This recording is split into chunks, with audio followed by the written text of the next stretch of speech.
I wanted to talk about the Senate vote on the big, beautiful bill today. Listen, very simply, no Democrats are voting for it, none. And so Trump needs all Republicans to vote for it. If 3 of them say no, it won't pass. It just needs 3, I believe. And so 2 of them already said we'll never vote for it. And that's Rand Paul and Tom Tillis of North Carolina. They said no. So it's down to 1. It's down to 1. If 1 person breaks, and I gotta be honest with you, the battle online is getting hot and heavy in that Elon Musk, who kind of backed off and was like, oh, I love Trump again, is back out in full force. He said, I want to get the exact quote, but Elon Musk said, if somebody votes for this bill, I will make it my life's mission to get them voted out in the next Republican primary. Every member of Congress who campaigned on reducing government spending and then immediately voted for the biggest debt increase in history should hang their head in shame. They will lose their primary next year if it's the last thing I do on this earth. Yeah, first of all, it's not good to have the world's richest man constantly threatening to throw around money to change our politics. Not a good thing. However, it is, in this case, humorous that he has picked such a Trumpian target. By the way, this is an empty threat, given that he wasn't able to win just a single Supreme Court election that he threw $100 million at. There's no way he's gonna primary every single Republican member of Congress, but at least it's a threat. And there's a lot of people speaking out about this. I saw Senator Whitehouse. Senator Whitehouse sounds like a fake name you would give if you were walking through DC and trying to pretend to be a senator. That sounds like, I'm not even sure he's a real person. This place feels to me today like a crime scene. Get some of that yellow tape, put it around this chamber. This piece of legislation is corrupt. This piece of legislation is crooked. This piece of legislation is a rotten racket. This bill cooked up in back rooms, dropped at midnight, cloaked in fake numbers with huge handouts to big Republican donors. It loots our country for some of the least deserving people you could imagine. And that's the Democrat side. But the Republican side, like the House Freedom Caucus, has been saying very similar things. Now, it's the House, not the Senate, but the House Freedom Caucus is saying, look, here are the facts. $72 billion to the deficit. The Senate version adds $1.3 trillion to the deficit. Even without interest costs, $650 billion over our agreed budget. Yeah, because again, the Senate version of the bill has stripped out even more stuff and increased the tax cuts. So it's just worse. I'm really hoping it doesn't pass. I'm really hoping it doesn't pass because it's like financially crippling for America. Okay, a little offline update. The big, beautiful bill did pass the Senate. Should be done, right? It's law. Not quite. So it turns out here's what happened. The big, beautiful bill was in the House. If you don't care about American governance, then play a funny song in your ears while I'm talking. It was in the House. It passed. It went to the Senate. If it passes that, it's done. But they changed the bill. They added more Medicaid cuts because poor people should not be getting sick, okay? And if you get sick, just die, okay? Don't look for healthcare. And then, sorry. And then number 2, I believe it disguised the tax cuts for the rich so they weren't counted as part of the cost. But it's all the same thing. A couple other things. Alaska, something. It doesn't matter. The point is the bill was changed, so it has to go back to the House now and get passed again to be finally become law. But the bill did pass the Senate. 50-50 vote, pure split. No Democrats voted for it, and 3 Republicans flipped sides and voted against it. That made it a tie. When it's a tie, the vice president can step in and cast a tie-breaking vote. J.D. Vance marched his ass down there, got up off the couch, and voted. So 51-50, it passed. What does this mean? Well, first of all, it woke up Elon Musk from his slumber. He's been kind of hiding and pretending like, you know what, I regret calling Donald Trump a pedophile. We're actually still buds. But this bill passing the Senate brought him back out of the woodwork and just started railing. So Trump came out and said, Elon Musk is ripping into this bill again. Are you concerned that Republicans are going to be swayed by Musk and his money? No, I don't think so. I think what's going to happen is Doge is going to look at Musk. And if Doge looks at Musk, we're going to save a fortune. What a twist. So now Doge, the program that Elon Musk started and then was sort of kicked out of, is now possibly going to be investigating cutting government subsidies for Tesla. I mean, listen, God is my witness. If somehow this bill doesn't pass the House and Trump cuts Tesla subsidies, it'll be a win-win for me. It'll be awesome. But more realistically, because this bill already passed the House once, it will pass a second time and it'll be law. And that's going to be unfortunate. Well, it's going to be unfortunate if you hold dollars because it involves a whole hell of a lot of deficit spending that I think is going to really continue to value our currency. It is also really bad if you are on Medicaid. If you are a poor person who needs health care, especially someone who can't work. For whatever reason, you cannot work. If anyone at all in the government declares you able-bodied when you're not, then you'll be kicked off your head of health care, which is pretty horrendous as a way of paying for tax cuts for the rich people, which it doesn't even fully pay.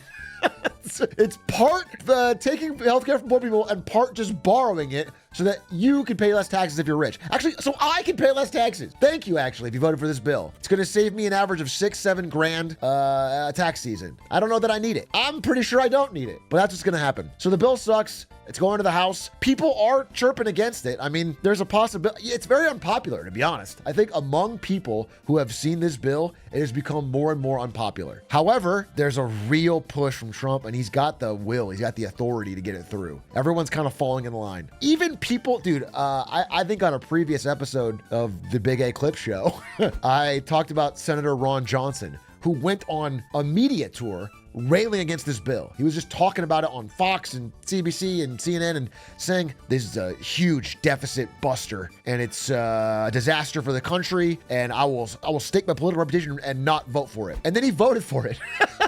He fell in line. After all that, the motherfucker fell in line and voted for it. I see very few people who got some real principles on this thing, but there is a House Freedom Caucus. It's a group of Republicans that really care about the deficit who have said they will not vote for it. If they hold to that, I don't think it'll pass, but my expectation is they'll grumble but vote. Anyway, that's the update. The main takeaways for you as an average person are Elon and Trump are fighting again for real. It seems like this relationship is not healed, which could lead to a real problem for Tesla, by the way. This bill passing plus Doge investigating Elon is like a huge chunk of Tesla's profit comes from EV tax credits. Those are gone. Even if they weren't fighting from this bill, it could get worse. I'm not going to cry any tears over it, but that's just something, if you're a Tesla investor, it might be worth thinking about. Yeah, and if you're on Medicaid, dude, I don't fucking know, man. Check the rules. Do your best. I'm sorry. If this bill passes, it's going to be difficult. It's going to add more headache. Even if you keep Medicaid, it's going to be more difficult. It's going to add a little extra friction. Okay, that's it. Sorry for the downer ending, but that's what's going on in the world. Dude, it's crazy because if you look at the bill, it's very, very obvious that it does nothing but blow the back out on the deficit, primarily to give tax cuts for the rich. We've already known that. We talked about it a million times. However, to disguise that, they have tried an accounting trick where they don't count the $3.8 trillion of tax cut extensions as costs. The $3.8 trillion tax cut extension is not counted as a cost in the bill. So they're cutting that out to make it seem like it doesn't have the same cost that it does. They tried to block that accounting change and that has been stopped. I'm sorry, the accounting change will happen. It does zero out the costs. The maneuver has been approved and now they will not be showing the cost in the bill, even though the cost is very real. So that's, but the cost is still there and everyone still knows it. So there's still people who are willing possibly to vote against it, God willing. You know, some of the shit Elon Musk is saying here is crazy, but he did say something that I have advocated for, which is the Warren Buffett rule. Warren Buffett had a rule, or Warren Buffett's law that he made a while ago, which he basically said, if we actually cared about balancing the budget, just make a law that any congressperson who votes for something over 3% debt to GDP deficit, they can't run for re-election. That's it. If the budget you pass is over -3%, you can't run for re-election. So if you think it's an emergency, do it, but you can't run for re-election. They would figure it out so fucking quick. They would figure it out so quick. We just run out of Congress people. I think I'm willing to take that risk. So what happens if it does pass and rural Americans just giga-fucked? For wider reasons than that. It's just not good. It will be bad. If you're on Medicaid, it's bad. Cuts Medicaid. If you have savings in dollars, it's bad. Because it's going to cause inflation. Dude, Trump tweeted, because they've been trying to pretend like it doesn't blow up the deficit, but it does. But he finally just admitted it and said, for all cost-cutting Republicans, of which I am one, remember, you still have to get reelected. Don't go too crazy. We will make it all up times 10 with growth more than ever before. For all cost-cutting Republicans, ignore any cost-cutting and let us blow out the debt so that we can short-term get reelected. Don't worry, it'll all work out. Fuck, that's crazy. We scale late. We scale late ass response. Glad he said I wasn't sure before, but 10x growth. Yeah, I mean, if we're going to get 10x growth in America, that's got to be worth it. And nothing will cause us to grow more than cutting taxes on rich people. Thank God. At the same, I mean, look, this bill is very inflationary, right? It blows up the deficit. We got to print more money. But at the same time, he's saying we have no inflation. We will have no inflation. And that Jerome Powell needs to get interest rates down. And he tweeted this, or I'm sorry, truthed this, which is a handwritten note on a printed copy of world central bank rates. This is like interest rates for every country. And he's like, ours are high up here. We need to be down here with Japan and Cambodia. I like the handwriting. His handwriting's fire. Also, his signature is very well practiced. I'll never knock Trump's signature. He's got it down, dude. We may actually need to lower interest rates. We're not going to lowering it here would be fucking crazy. He's trying to get us back to 2021, just full on money print bubble era. He's trying to bring back NFTs. This is crazy. But as unemployment steadily gets worse, I mean, we might have to cut. Don't get me wrong. Just the problem is when we're facing stagflation, you don't want to cut into that because then you're, why did it leave out? Oh yeah, I mean, it's not on the list, but it is funny. We've talked about Russia. In fact, I should do a follow-up on Russia too. Dude, Russia's at 20% interest rates and still has heavy inflation. Russia's like Paul Volcker era screwed. They're at 20% interest rates and they have heavy inflation. So I did a video recently. Maybe you've seen it or maybe you didn't. I did a video talking about Russia, Ukraine, specifically about how Russia's economy is like openly admitting it's doing bad now. Before it was hidden, and then the central banker of Russia came out and said it's actually doing bad. And then Putin was like, nah. Well, here's the update. As of today or yesterday, Putin came out and said, okay, yeah, it is a little bad. Like he admitted it. He said, okay, yes, we are getting some inflation. It is bad, which by the way, you have to understand that if Putin's admitting it, that means it's fucking bad. That means it's bad. Like this shit is hitting the fan. So he admitted, I'm willing to scale back military spending because it's gotten crazy. Like they're at the point where, you know, so much of their reserves, which have been dwindled down to near nothing, are being blown on this debacle. However, not to give Putin too much credit here, he then followed up by making it illegal. If you work in the state, you cannot discuss the economy, mobilization plans, or science.